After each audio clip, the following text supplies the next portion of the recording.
Ladies and gentlemen of the crypto space, we're live on a Monday, February 19th at 11:45 a.m. I hope you're not still dazed and confused. This is a type of period of time that few have seen before. We've seen this occur clearly in February and March of 2020. And certainly in 2015, I don't know many folks that remember all the way back then, but 2016 was like, where's it coming from? 2020 is like, where's it coming from? The system isn't what people think it is. It's a manifestation of pure geopolitical collusion at this point. It's gotten past the point of no return that is just increasingly gross and gross and gross every cycle that plays out. We're going to look at a couple of key macroeconomic points to start things off, and then I'll talk about the protocols that are interesting, that are coming online, that are yet to be online. We'll talk about some of the hot themes, which is, contrarian. I guess that's the whole point. We are all contrarians now. And I guess there always comes a point in the cycle where the captain talks about shit that's going on. But let's set the stage. Let's set, the context of where we are first. So when this chart goes up, the world falls apart.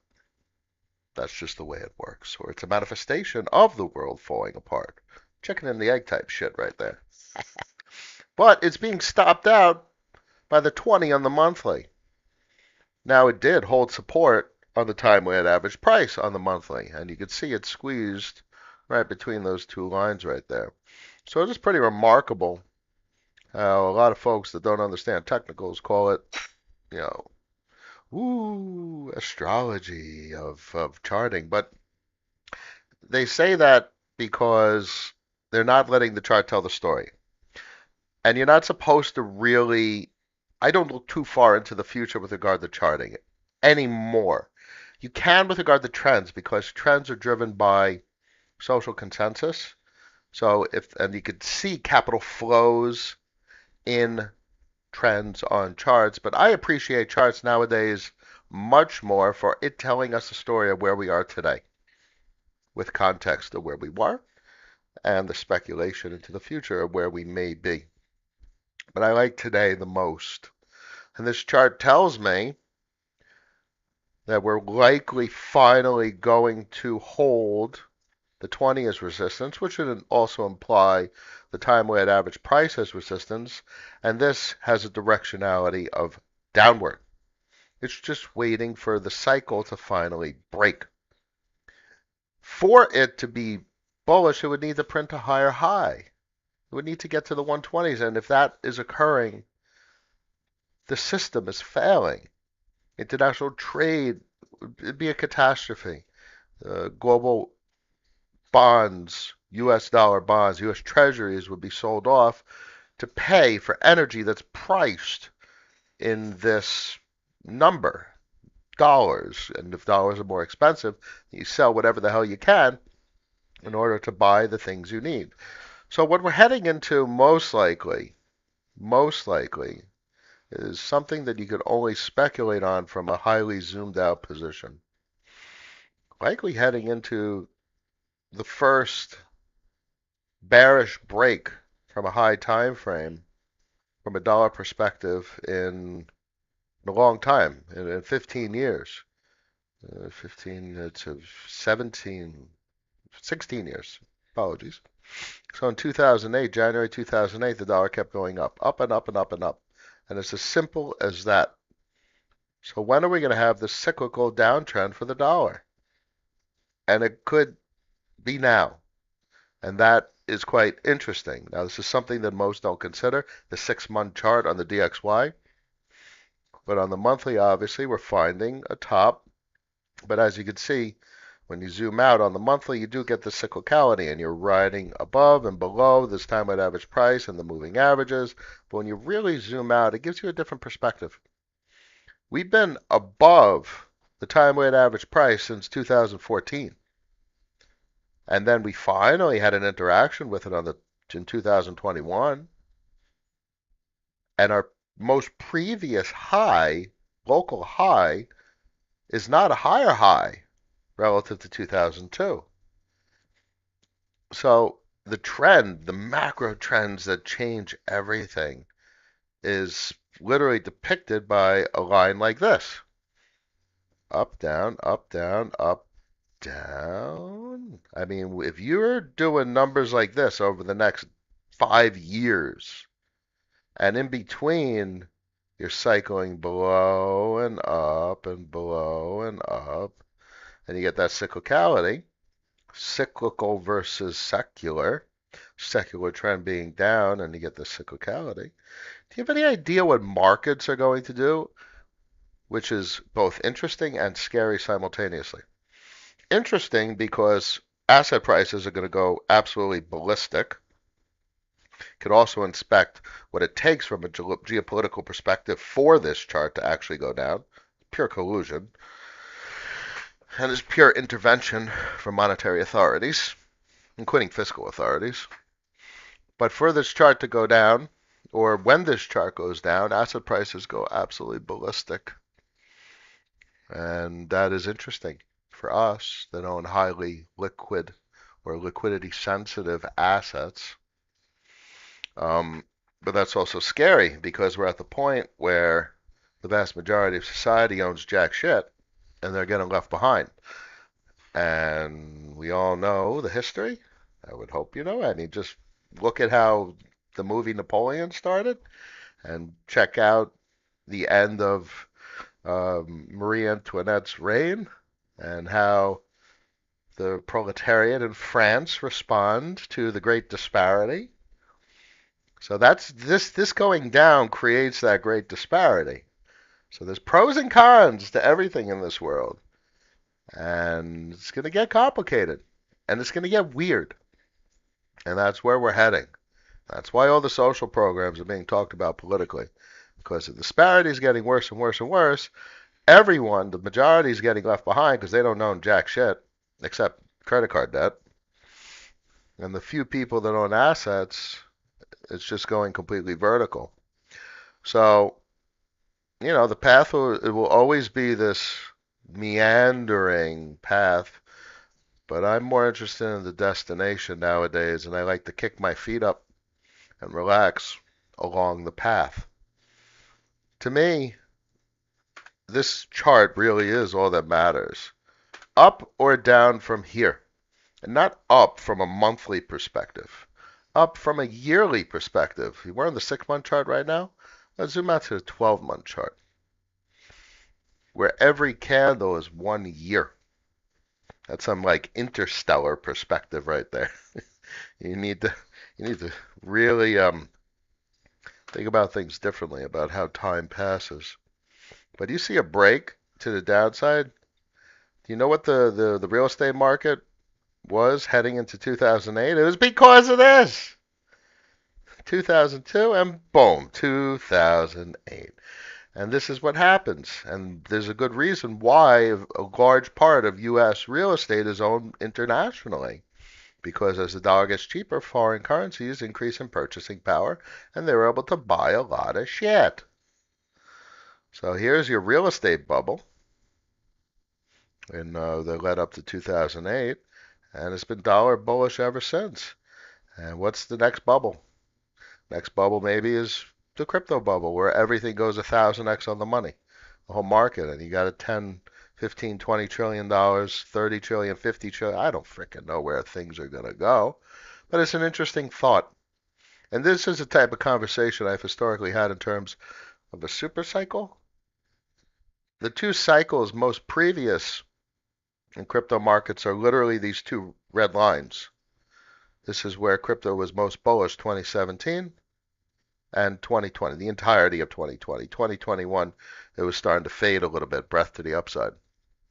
But here's your crypto cycles in the entirety. This whole chart gives you a big history, and it shows you how skippable, how marginal the entirety of crypto is. 1 year, 1 year, and now we're here. So we're certainly the contrarians for having our positions in this climate to bring over to some content. Game of Trades always posts some great macro content. The real economy looks like absolute dog shit. Interesting because it's actually built on dog shit. Dog shit built on dog shit. A house of cards, a Ponzi, and all those things that we've learned over the last years. And it's completely dependent on credit expanding, except in these conditions.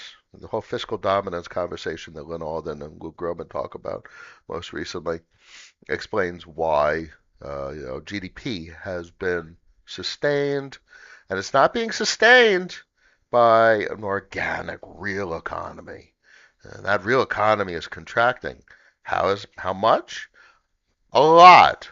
This is the most contraction we've seen since 2008 in the financial crisis, where the banks aren't lending.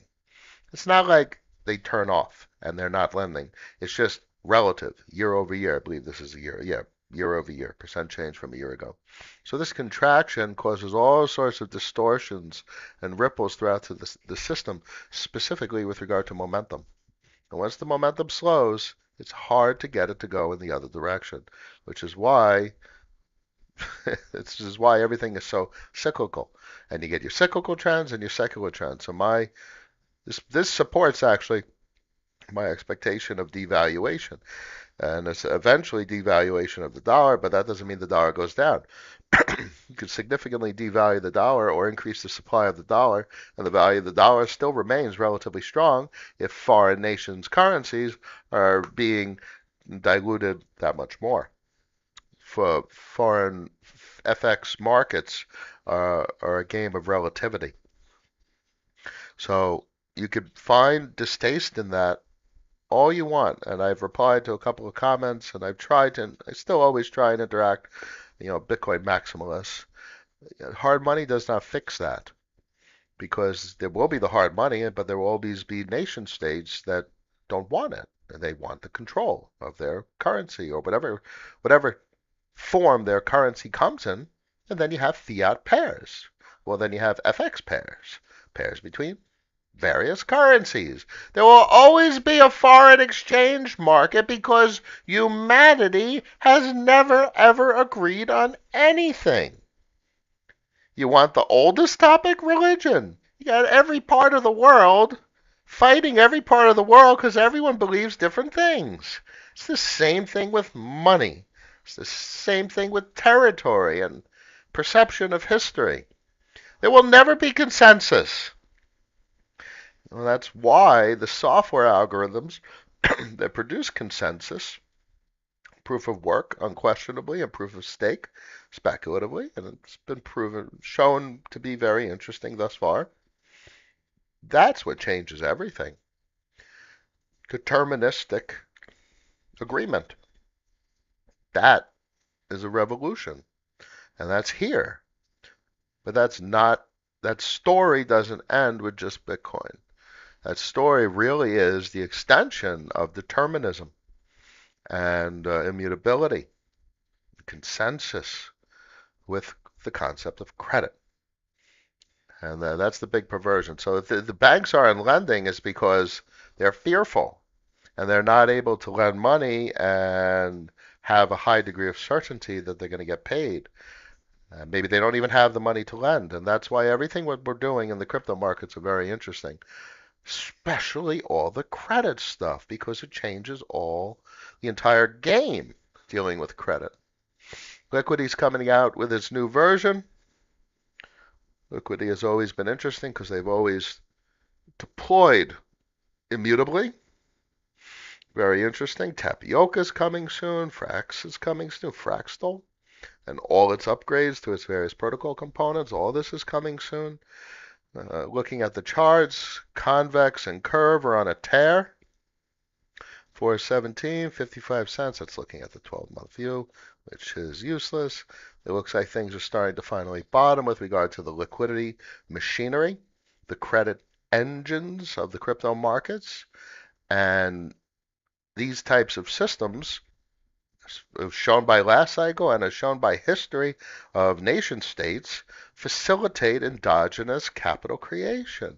The expansion, the bubbles, the business cycles, call them what you want. Be angry at them if you want, but understand them so you can navigate them because the cycle is going to cycle whether you want it to or not. And that's why I have presented to you this perspective over the years. Why we have a reason to not be dazed and confused.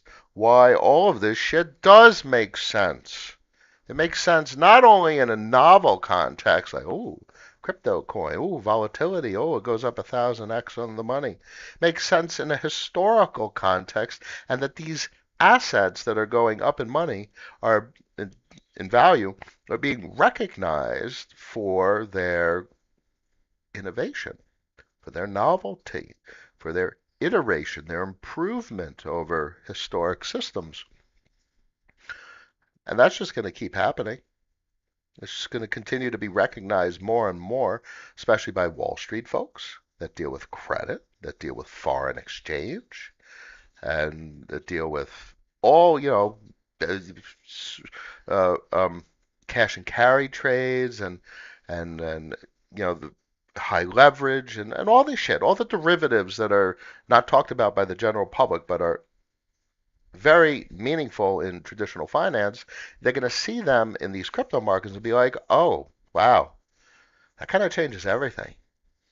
And for me, that deterministic liquidation, instantaneously, unquestionable, and no court order could stop these liquidations, over collateralized, protect the infrastructure over the debtor, it changes everything. And that's why and how I've had the conviction to do what I've done. That's why I saw Pico bottom. That's why we have the exposure to the assets that we do. Because as much as we could say it's not different this time in regard to the very high likelihood of a significant credit event and a significant contraction in available currency, because as you default and as debt explodes and contagion spreads, dollars are destroyed. Um, as much as we could say that it is not different this time in that regard, we have just as much information to say it is different this time in so many other regards. It is more different than I've ever seen. I'm relatively young, I guess, so I don't remember, or I was several years old in 1987, but relative to my age and understanding of how these historic events have been documented, these historic cyclical cycles, and these secular trends, and the biggest secular trend being 10-year. Go out to the yearly. It goes back to 1912, this data, and that's a secular trend break. Secular being multi-decade back to 1982, 1981, where the high in yields topped out at 15%. And now the world is breaking at 4%. It's going to be fascinating. We never got over certain moving averages, but we certainly got over the yearly time-weighted average price. And we see green guppies. I mean, just look at that. Well, we don't have green guppies on the yearly yet, but we have green guppies certainly on the monthly. And that's fascinating to see this kind of directionality reversal. I mean, look at that secular trend break. And that means it's different this time. You'll still have the cyclicality, but you will have a different secular destination for the way stories end. And stories being the way deflationary impulses are resolved from a Keynesian perspective, how they paper over things, and how all of these processes that go beyond almost everyone's lifespan that's alive today will play out because they will have to use different techniques and different solutions in order to keep the system solvent, especially as the system has gotten to this state of perversion. So this comes back to the statement I will continue to make. It's going to get weird. It's going to get really weird. And as it gets weird, you get Ethereum going over 2,900. Bitcoin's going horizontal for a little bit. it's coming off a significant, it's 300%. 16,000 was the bottom, more or less 300%. That's a big rally for this macro cap asset. Saw back over 100. Ethereum versus Bitcoin has retained this pennant formation, which is very much a symmetrical triangle in most regards, and it's held support on the 50 SMA on the monthly, and you could zoom out and you find a lot of MAs, but it's also structural trend support. It's also 100 SMA support on the monthly. So there's a variety of moving averages that indicate this structure is very much in play. Bottom of the guppies, when you see this breach time weighted average price on the monthly, whole story changes. And it's not these charts really help you peer through the social media banter, social media bullshit, where individual opinions have a capacity to influence the overall gross opinion, the macro opinion of what things are really doing, because this tells us what everyone is thinking. That's what a chart is. A chart is the average result of everyone's behavior. And that's a fascinating perspective to have, and we should be really grateful to be able to see from this perspective. This is the consensus. And that's fascinating. I'd love to see Curve get about the time weighted average price at some point. And Frax back over 9. This is going to take some time. I mean, come on, Fractal's coming soon. It's going to be wild. The second people see the yields and the protocols that are deployed. I'm also interested in what's going on in Cosmos very much. Barachain, I like claiming my points. That makes me happy. And, I already claimed it. Very nice. Get to play around with some things before it goes live. EVM chains on Cosmos, EVM chains on Polkadot, EVM chains on Ethereum, Phantom's an EVM chain, Avalanche is EVM. Solana's not EVM, but you're always going to have one country doing it a little different. It's like Brazil down in South America speaking Portuguese when everyone else speaks Spanish. So okay, you see the comparisons and the type of story that you could weave about how this ecosystem is evolving. An emerging market of emerging markets. Tapsy's in the house, much a pleasure. The bad guy, good morning, Cap. What a time to be alive. This is very exciting. I love it. I was excited in 22, 23, and now 24. There's no leaving these markets once you peer through the bullshit of the geopolitical collusion. It's all a controlled ecosystem.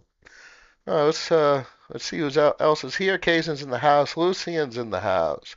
Hi, no, I want to ask you, your business rules are for managing your portfolio. Business rules predominantly nowadays are to segregate the portfolio into cash and investments. Gas tokens are not investments. Anything that could be sold is not an investment, the way I define it. I treat them as FX, cash. Now, you're going to have cyclicality between the value of gas tokens and Bitcoin and Ethereum. Those are basically gas tokens at this point. And Bitcoin has other stories to be told about it. But the point is, cyclically, Bitcoin goes up and down in price relative to other assets, relative to other gas tokens. Ethereum goes up and down in price, and you get your spreads. Ethereum denominated in Bitcoin. Do I have? You want to invert Bitcoin, so you do something like this. So cyclically, the dollar outperforms the shit out of Bitcoin. Cyclically, the dollar was up 343% versus Bitcoin. So if you had the dollar versus Bitcoin over the course of over a year, between November of 21 to January of 2023, if you held the dollar, you were up 300% against Bitcoin. So the point, this literally shows us that you need to treat this part of the portfolio, the cash part of the portfolio, as an FX portfolio, which means you have to look into what FX trading is. It's just cash. It's this spread between cash, and it's going to be cyclical as different pressures, geopolitical decisions, political decisions, and potentially conflict affect relative pricing of these liquid cash type assets. So this is going to apply to all things gas token related. Stuff like TN Dimension, obvious, anything that's not an investment. So, and that includes even things that are what I would define as investments, like you're able to lock a position, like you're able to stake TIA, stake Dimension, stake Atom Osmos, stake Curve, Convex, stake STG, and almost everything on the list I look at, you can lock in some way, shape, or form. But you have to have a portfolio that's broken down between cash and investments. The investments aren't for selling. So that has a very interesting rule that's very simple. You want to buy investments as cheap as possible, and you want them to be productive. And this is very much Warren Buffett's mentality. You want to buy distressed businesses that are mispriced. The business is fine. Maybe they're in a shit situation with regard to debt. Maybe they're insolvent, but they have a very lucrative business. And if you restructure the debts or offload the debts, spin the debts into another company, it's a good business. So the whole point is you want to buy investments at a good price. That's a simple equation. Now, if you're late to the game and you're finally starting to digest what crypto is now and not in 2014, 15, 16, 17, 18, 19, 20, 21, 22, 23, this is a hard learning experience to be able to operate very strictly to business rules. So buy investments as cheap as possible. For instance, an investment in TIA, how does that look? From an investment standpoint, you can trade this shit all you want. You know, as I said, it's going to get gross. So 18 bucks turns into $300. All right, then sell it as cash because it's going to shift because of social trends and because of geopolitical pressures that affect currencies and relative valuations and liquidity. So that's fine. So either treat it as a cash or treat it as an investment. And as an investment, this is a pretty shitty price. It's not at a discount. You buy investments at a discount, which also leads to a very important business rule. One, if you can't get it at a discount, you have to pass on the investment. No matter how interesting it looks or no matter how cool the technology looks, you got to pass on the investment. And two, if you cannot get a proper position size, if you can't have an appropriate position size, that has a variety of considerations. One, maybe you're excessively diversified and you need to concentrate your portfolio, which means you're probably not going to be able to own a lot of shit that you want to own. You think over the last month or two, my friends and folks that I talk to in the crypto space are not presenting some very interesting technologies? AI technology and all that hype, whole craziness with TIA, Say, Dimension, and all this hype on Cosmos hubs, which is frankly quite refreshing to see hype on Cosmos hubs, considering where we were in 20 and 21. There was no hype whatsoever. It was completely off the radar. And I've been able to restrain myself because I cannot attain appropriate investments, appropriate position sizes, appropriate discounts. So that's the most important thing we'll see in business rule. Cash and investments. Cash is FX. Investments, you got to buy them as cheap as possible and get appropriate position sizes. And if you can't, you got to pass on it, no matter how cool the investment feels. Hope that helps. Gazik Azarko, I'm getting all season vibes. How will you allocate to your cash position as we hit more frothy valuations? Ethereum, Bitcoin is still heavy stables like in 21. No, we're not in 21. This is a period of time where my cash is Ethereum. This is a period of time where the dollar is not what you want to hold. Where is total? Well, I usually have total here. Total, more like total 2. Total crypto market cap clearly broken out. Total 3. Total crypto market cap excluding Bitcoin and Ethereum clearly broken out. Total 2.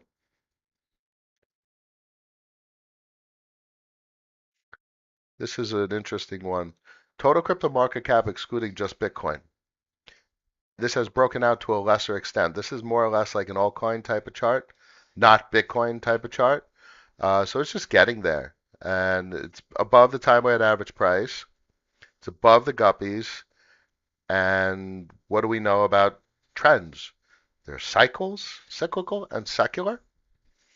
So this cyclical cycle is directionally pointing upward. Part of a secular cycle that is clearly pointing upward. And you could easily have a retrace down to the time weighted average price, which is 604 billion on the monthly. And that means you just had a breakout and a retest. So you have your resistance, which we tried to break out from over 6 months. And the seventh month we broke out. Let's turn off the guppies so you can see that more clearly. So here's your cyclical cycle. Sold, accumulation, accumulation. People were accumulating, and people still had inventory they wanted to offload. This is 2023 in April. People were still offloading shit. I mean, this is literally when the banks in the United States were collapsing. The banks were collapsing. I always like to remind folks the banking system failed in September of 2019. The banking system also failed in pretty much March of 2023. And it wasn't really 2020 what people think it was. The system was failing before March of 2020. But there was still inventory to offload as the banks were failing. Offload, offload, more accumulation, and finally the breakout. And this is where this is a directionality reversal here. It's a very interesting place psychologically. It means seller exhaustion. But look how long it took for seller exhaustion. Coming off the euphoria up here, it took all of these months for seller exhaustion. And for the price to turn around like this, there's more buyers than sellers. And there was no one left to sell considering how many people wanted to buy. That's why you see the price start to go up. Well, this is an overall market cap, but the same principle applies. And that's where we are. I think we're heading directionally into what we all understand as a cycle, as a crypto cycle. Things are starting to be at a significant premium. You don't have discounts. So that's a consideration for what I was talking about to Lucian with regard to business rules. You're late to taking investment positions on many things. Some investments still remain sparse. Probably going to pay even a little bit of a premium, even if it's not the biggest of premiums on investments. And from a cash perspective, you sit and let it run its multiples. Ethereum's going to run its multiples between now and if you have a crash, have a credit event in the next couple months. But at some point, they need to refinance the U.S. debt, $10.8 trillion plus deficit spending, and that's the cash. That's dollars aren't the real cash because the dollars are represent. You need to understand what makes the dollar to understand what cash is. So it's the bonds, it's the treasuries. So they have to refinance all this debt. And when they do, that creates the fuel to make the dollars. And the other condition is the rate cuts. So at some point they're going to cut rates a 0.25%, 0.5%, even if it's 1, 2, 3 cuts this year, literally as the Fed says, and they don't have an emergency cutting session, there's going to be the conditions necessary for those U.S. government debt instruments to be turned into dollars. And that floods the system with liquidity, and the cycle plays out. So we understand the destination. Nothing changes that destination. The only thing we want to understand is the path to that destination. Do you have the crash? Do you not have the crash? Well, there's no fortune tellers here. So all seeds and vibes are very much correct. Diego's in the house. Hi, Cap. Could I ask you about Athena, USDE stablecoin? Yeah, I heard about that. Isn't that the one Arthur Hayes likes? Just discovered it today. Looks interesting. Are you already studying it? No, I don't need to. I think you're going to see 100 more stablecoins. So take that into account. Everyone's still looking, and everyone will always be looking for the new, hot and shiny. Okay, so let's say there's going to be 100 new stablecoins this cycle, and then next cycle there'll be 1,000 new stablecoins. You're never going to own everything new. So that means you need to say, why own anything new? Do you need to own something new What do you need to do in order to achieve your expectations? It's always about setting expectations. So, food for thought. It's always going to be a new stablecoin. I mean, look, did I just show you guys Liquid EV2? CDP, stablecoin, and it's Liquidity, who's well known. Had some hiccups with the V1 implementation, just purely Ethereum, but if anyone's going to do something innovative, it's certainly going to be Liquidity, and that'll be curious to see what plays out. Always have to have a high opinion of what these boys have been working on. And Tapioca's coming out. That's a heck of a stable coin. So, you know, they were talking about it at the end of 22. Thought it would come in 23, and lo and behold, in 24. But the design of that stablecoin and that network is so robust and complicated and fascinating, iterating on so many different protocols and techniques and technologies. Very much looking forward to that, but that's not new and shiny, relatively speaking. So sometimes you don't need to look for the new and shiny. Set your expectations reasonable, and that's my necessity going forward. I'm not looking for the 1000x. I'm not looking really for the 100x. 10x, cool. So set your expectations a little bit lower, and you'll be able to stomach the emotions. You'll be able to meet your expectations that much easier. Pizza Shop Poppy, new channel name for you. Yeah, it sounds about right. Crypto Tube in the house. Uh, but that fun terminology we used all those years ago conceptually was representative of the fact that it's a business. A pizza shop is a business. And that was a relatively simple business that I used to express the thought in my mind that these are all pizza shops. It's all businesses. It's all convenience stores. It's just a business with a product and a service. And it turns out that the product and the service is credit, foreign exchange, and derivatives. Well, basically, staked Ethereum has overtones of bonds, has overtones of cash, has overtones of a derivative financial product that carries a cash flow that's useful as collateral. You can spend it by putting it on a debit card. So it has all these interesting properties that are kind of a mashup of shit that we use in traditional finance. And we now have a way to really talk about what they are in crypto markets because we can now compare them to traditional finance, and we come a long way in those comparisons. So, a lasting comparison that will certainly persist is that of a pizza shop, is that of a business. And what's a better business? What's another business you could call it? You could call it a bank. That's what a bank does. A lot of the things we invest in are very much akin to banks. And what do banks do? They issue credit and they facilitate foreign exchange. Oh shit! So, it's as simple as that. And that's what we were talking about earlier, Lucian. How do you break down a portfolio? Cash and investments. What do we invest in? We invest in businesses. What do businesses do? They pay you. Now, the reason this is a hard thing to digest is because the last 16 years, especially in the 2010s specifically, there was no investments. And people thought of buying a stock as an investment. And that's not an investment. Your 401k isn't an investment. It's not paying you cash flow. You got 100 grand in a 401k, you're not getting paid 10 grand a year. You're not getting an extra 10 grand, 10%. Some sort of decent APR that's risk adjusted, that's above the risk-free rate of return. If you're getting paid 5 and change percent on a money market account and you're going to invest in something, you pretty much really need to get like 8, 9, 10, 11, 12% for it to not be stupid, to not be a stupid investment, risk adjusted, because you could take zero risk with a money market account. So this is something that's very contrarian for the last decade plus of the way people think about investing. And this is the old school way of investing. This is the value investor. This is a very Buffett way of thinking. Owning businesses. I mean, he always said, when you buy a stock, you're not owning a stock, you're owning a business.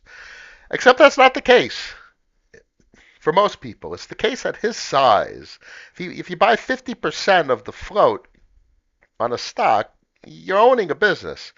You're not logging into your Fidelity account and looking at stock. You're sitting down at the boardroom table and you're getting cash flow if you own 50% of the stock. So he always said that, but it was relative to his size that he said that. Fortunately, these businesses in the crypto market are relatively microscopic. So you can own a large size, a relatively large size. You're not talking about $500 billion corporations yet, $500 billion businesses yet. So you can own relative size. So these are the greatest opportunities, this crypto market, that the stock market does not offer, even remotely. CryptoTube, do you have a tap LBP strategy? Um, no, I don't. Not currently. We'll see what plays out. Right now, my cash position, I am content with its size. I'm content with the investments that I have. I'm content with the cash flow that I have. And I've said the cash flow will be cyclical and secular. I expect the cash flow to go up year after year after year. And it's certainly going to occur for 2024 compared to 22 and 23. But 2022 and 2023 got nothing to complain about. Certainly met my expectations. So no, I don't take many positions. I don't take many actions. They're few and far between. Most recently, I locked my concentrator position. That was about it. So, so now it's not a position. Now it's an investment. I own a piece of this protocol, producing 18% on the money, and I've gone over this before. I think it's mispriced. The TVL is wild. The uh, the market cap is microscopic, $869,000 market cap with 56 million in deposits and less than $1 million market cap.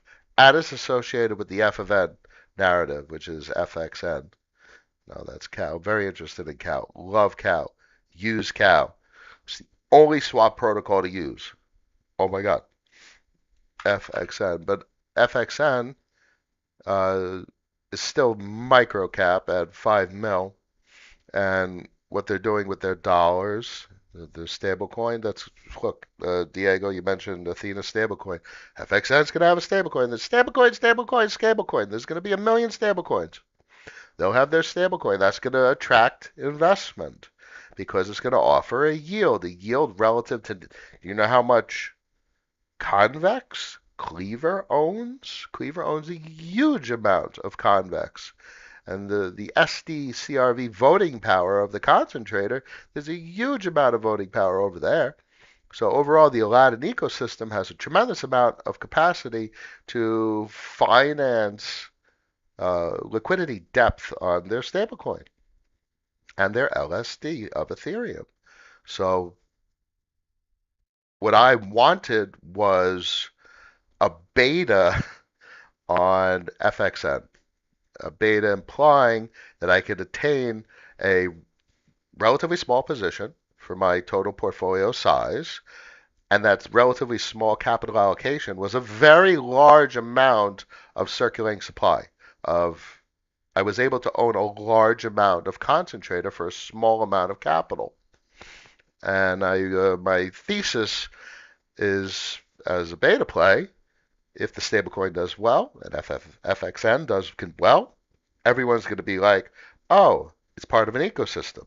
Oh, Aladdin DAO. Oh, Cleaver. Oh, Aladdin. Oh, ALD. And everything else is just going to be going in a frenzy, just as social media does, just as these cycles do. So that was the rationale there. I couldn't attain a position size I wanted for FXN, and I didn't really want to expose to the appreciation. It was at 14 bucks. It's up almost 10x on the money, 8x, 9x, give or take. Whereas Cleaver is basically at the bottom.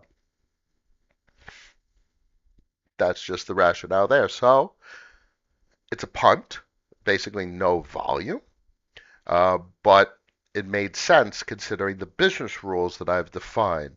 A mispriced asset, something that I could attain an appropriate position size, something that actually pays cash flow. So it pays 18% of the money, give or take. That's exactly what I was looking for. Hope that helps. Anyway, Barachain. Still have that up. Hey, morning cab Cava, still a nice buy. Yeah, everything is going to be considerable, and that's why that's why Dazed and Confused. And this is why everyone was in a frenzy, including myself in 2020. It was an absolute frenzy of what do you buy, what do you sell, and understanding how to engage with these markets. And there must be a simpler way, which is why I spent the entire stream today in the last 2+ years defining these types of rules, such that when everyone's in a frenzy, I have my feet up and I'm relaxed and calm and like I understand the path and I understand the destination. Hope that helps. Um, Eros, are you defining late as missing the bulk of the move or late as missing discounts? Late as missing discounts. The bulk of the move, you're not really thinking about the bulk of the move with regard to investments. That's not a concept relative to investments. That's a concept relative to the cash position. And the cash position, trade like FX. So this isn't a trading channel. I appreciate technicals. I obviously have my entire watch list. I inspect the technicals, but I don't trade my cash assets as a trader. I trade them cyclically, and I will wait for the DXY to find a bottom. I will wait for the move indicator to find a bottom and start ripping to the upside. I will wait for Fed liquidity to find a top, and I will wait for these macro indicators to give me confidence suggesting the bulk of the move is done. We're going to have an interesting conversation. If you guys remember in 2021, 2022, I often said if it's not nailed down, it's going to be sold. And prices will go lower and then lower and then lower. Now that's the antithesis right now. If it's not nailed down, it's going to be bought. And the prices will go higher and then higher and then higher until it's weird. Until you're like, what the hell is going on? Because that's what this does. That's what these assets do. That's what an emerging market economy is like when it offers a product and service that is in high demand, that's permissionless, and basically has a capacity for international capital flows without restriction at all. Geopolitical credit arbitrage. That's what this emerging market offers. James, Model S or Model X? Why not both? Drew, what do you think of Liquis for a small portfolio? Well, I don't have a capacity to provide that kind of conversation. Liquis is interesting. Bunny is interesting. I myself have a Bunny position. I don't have a Liquis position, but I have chosen Liquis if it was available when I took my Bunny position. Possibly. I can't swap it over, so I deal with my Bunny position and I vote accordingly, and it produces revenue. I'm quite satisfied. And does the entire protocol make sense conceptually? Yes. Is there product market fit? Certainly. Throwing around incentives on top of Uniswap, especially V4, is quite interesting. What Bunny devs in the community have talked about is quite interesting, where they're heading. But I always say great tech isn't always the great investment, and it hasn't outperformed. It's been a relative underperformer. And this is all critical in how you manage position size. Uh, smaller portfolios cannot have many investments. In this type of market, in this type of emerging market, smaller portfolios want to have a larger cash position. And that cash position doesn't imply stablecoins. That cash position means liquid gas tokens in these types of markets. Gas tokens, Ethereum, Bitcoin, and you're able to look at the spreads. And I only have one spread up, but you can do this spread everywhere. Ethereum denominated in Atom, Ethereum denominated in DOT, Ethereum denominated in DYM, Ethereum denominated in TIA. We probably want to do it the other way around to see when TIA is outperforming Ethereum or DYM is outperforming Ethereum. And you do these spreads and you're able to rotate from one cash position, I define those as cash, to another. And you're able to grow your free cash. Investments, in many regards, are when you have an adequate amount of cash to do an investment. How do you know when you have an adequate amount of cash to do an investment? You have enough cash to attain an appropriate position size. One. Two, the conditions are right, such as it's at a discount and you're not overpaying for an investment.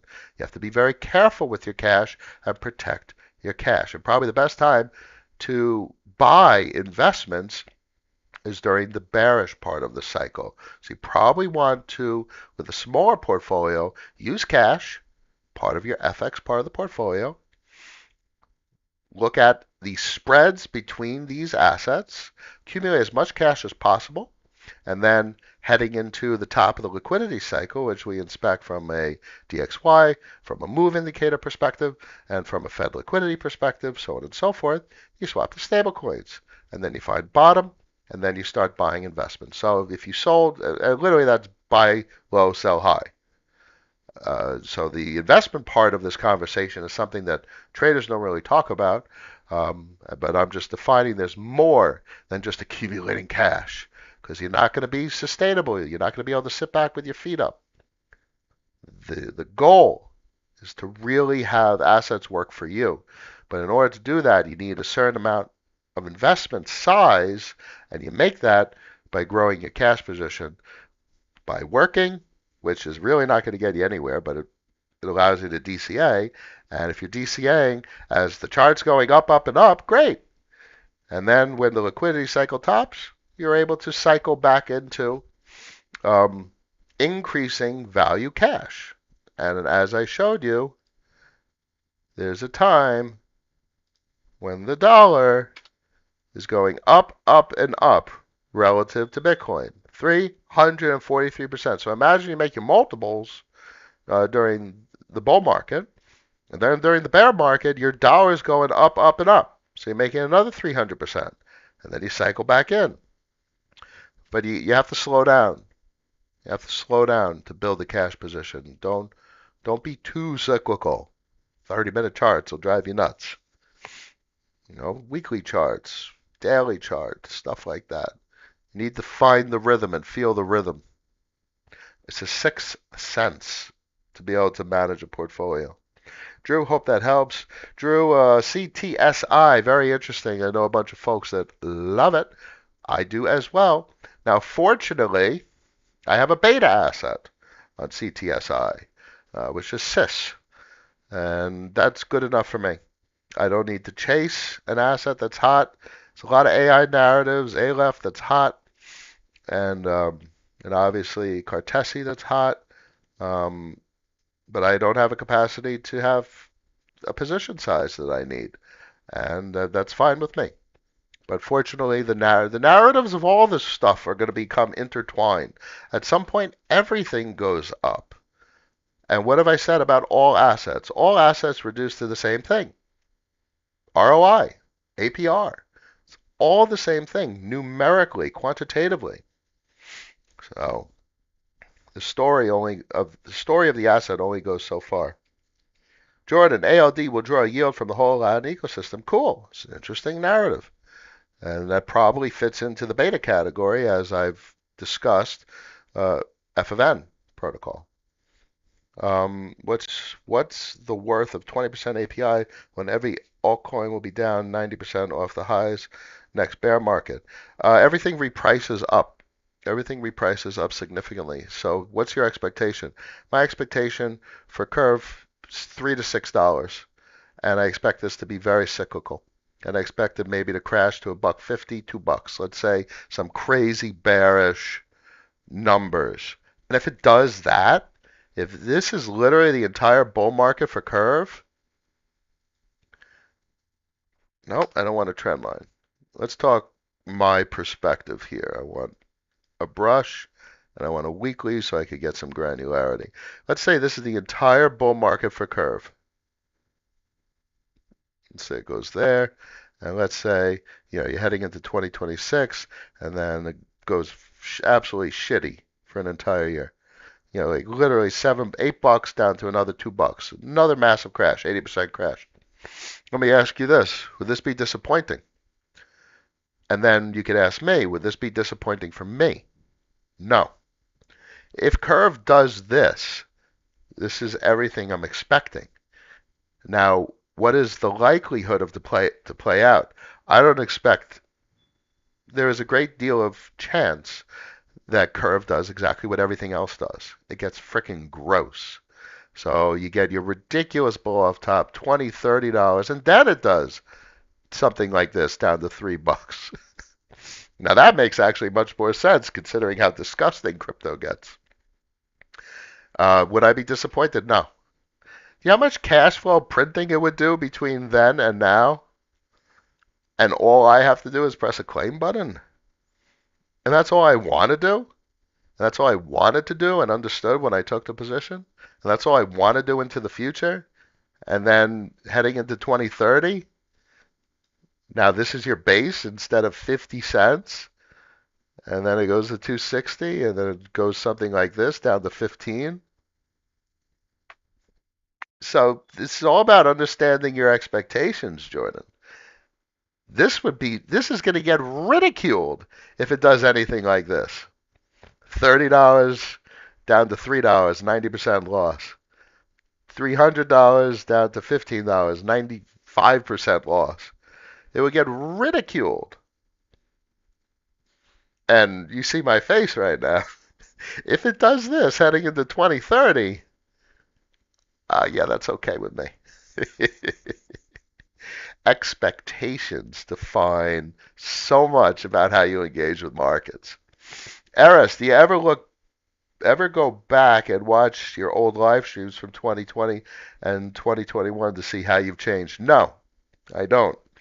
I know how I was in 2020 and 2021. And there's something I remember from 2009. I got my first job as a software dev for a company in New York City, downtown Wall Street. I would have never, ever in a million years hired me to do that job if I was the interviewer. So where we end up is strange. The path that we find in life to get to where we are, you'll look back and you'll find it strange and you'll be critical. You'll find it disappointing in many regards. But it's who we are. What does that mean to me? I leave the content up. It's who I was. I am certainly nothing like I was in 2020 and 2021. I will not engage in the markets like I did in 20 and 21, but I am who I am because of the things I did those years ago. Just like the lucky break I got in 2009 when I got my first job that built this entire career, that started everything, that got me to doing what I did in 2014, 15, 16, 17, heading into 2019 when I gutted some IRAs to deploy to crypto in 2019, and that led to 2020. Everything leads to where we are today. 2020 and 2021, those original live streams. Oh dear. I would have a lot to say to that kid doing those streams. Jishu, any insight into RWA sector of crypto and or direction it might lead to? I mean, yeah, that's where this is all heading. It's literally what Larry Fink talks about at this point with regard to crypto is putting on-chain real-world assets. Yeah, uh, Ondo is pretty hot, and it's all hot. I mean, Frax is going to be hot. They're going to be buying bills. It's a component of credit. It's a collateral instrument. It drives yield through the system, and that yield ends up being leveraged and compounded and placed into derivatives, and that's it. So RWAs is the biggest thing because it's part of The stablecoin conversation for crypto markets. The biggest thing in these crypto markets is stablecoins. So now you get to discuss the collateral. Is the collateral endogenous native collateral, Ethereum or other gas tokens, or is it on-chain RWAs? Okay, and that's probably a risk conversation. So that's where this is all heading. Very interested in RWAs. I'm not investing in any of that stuff, but that's okay because all of that stuff will affect the things that I do invest in. One other question is holding gold worth the hassle now that Bitcoin here becoming mainstream? It's always good to have a little, Mad Max uh, theory in mind, the post-apocalyptic scenario. So gold coins are useful in case the magnetic poles flip and there's a magnetic pulse that destroys every electronic circuit on the planet. And there goes the dollars. There's no dollars. There goes crypto, certainly. Well, every hard drive is exploded. There goes everything. There goes the entire electric power grid because it all gets fried. So in that instance, gold coins would be useful. Silver coins, maybe more. So that is, but that you don't bet on the end of the world. So yeah, sure, you get some spare change and you buy some stuff, jam bullion, you grab some coins, but that's not an investment. That's your getaway bag. And even worse, that's not even a good getaway bag because if some post-apocalyptic scenario occurs, the gold coins, how useful are they going to be? You probably want meals ready to eat. You want to farm. You want to be off grid. That's that type of scenario. You want a shotgun and then 10 billion shells to defend yourself and to go hunting because that's literally what it would be. So that's the binary reality of this market that we're talking about. Either this market that we're looking at on the screen right now goes absolutely ballistically vertical, or the antithesis is deflation. And with the debt to GDP that these global systems are at, it's not just deflation to a shitty economic system, it's deflation that it's uncontrolled to the point where it's a collapse and it's a catastrophe where social order breaks down and there's no, trucking doesn't exist. Everything breaks down. That's the alternative. Complete social chaos. That's what 2008 was. If they didn't do what they did in 2008, the ATMs wouldn't have been spitting out dollar bills. You would have had social collapse. That's the binary reality of these types of investments. Hope that helps. Um, Arcane, how to not forget the lessons of a previous cycle.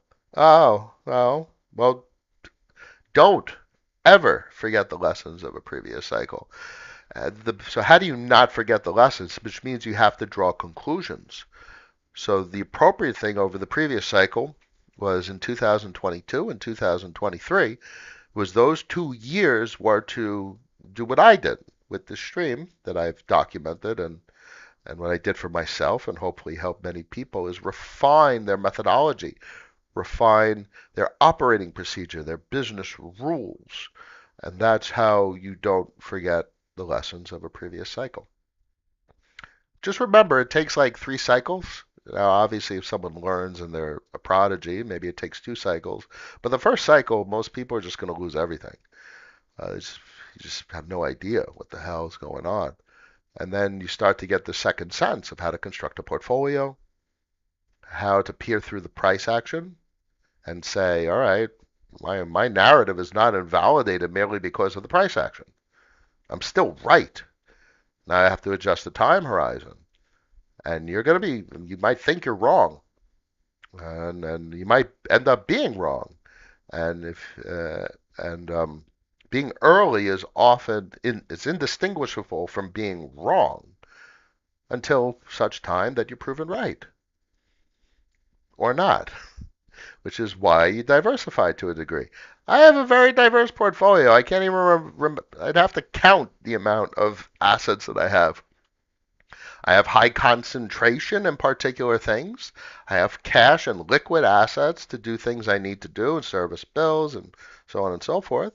But the investment side of the portfolio is very diverse because there's no guarantee of anything. And all you have is a capacity to size positions, have rules for should you even take a position? Can you have an appropriate position size? Do you have enough capital? And if you don't take the position. So you have to define rules, and that's how you don't forget the lessons of your past cycles. Eris would love to watch a stream you did, Pico Top Now 2021. Would be really insightful. Well, they're all there. Don't judge me on the shit that I said, you know? But we've come a long way. And now, heading into this cycle, this will be my fourth, third in some regard cycle. But we're very well prepared this cycle. And as we do this stream, it's going to be a very rational cycle. We're not going to mess around. It's going to be protect your cash, take investments if they're reasonable, if they make sense, if they're financially doable, if you can have an appropriate position size. We're going to handle this like this cycle like professionals. And we're going to respect our fiduciary responsibility to ourselves and our family. Fiduciary means it's not opinion, it's not what you want to do, it's not your hopes and dreams and all of that fancy pie in the sky shit. It's what is possible. It's setting reasonable expectations and it's being rational. Hope that helps. Irreverent. I am who I am because of the things I did years ago. Ain't that the case? I'm certainly embarrassed by things I did when I was an adolescent, high school, so on and so forth. Probably even a fair amount of college. But we have to live with the things we've done and learn from them. That's what Eris was who was saying it. That's what Arcane was saying. How do you not forget the lessons of previous cycles? You have to learn from yourself. The most important teacher in life is yourself. Always learn from yourself. Hope that helps everybody. 33 people made it to the end of the stream. 11 likes. Smack that thumbs up button. I appreciate all of you. Thank you for joining me today. You know the deal. Tell everyone to subscribe because people get frantic and manic in this market and do better. And we're going to do better this time. In the description, link to Discord, the most rational community in the entire crypto space.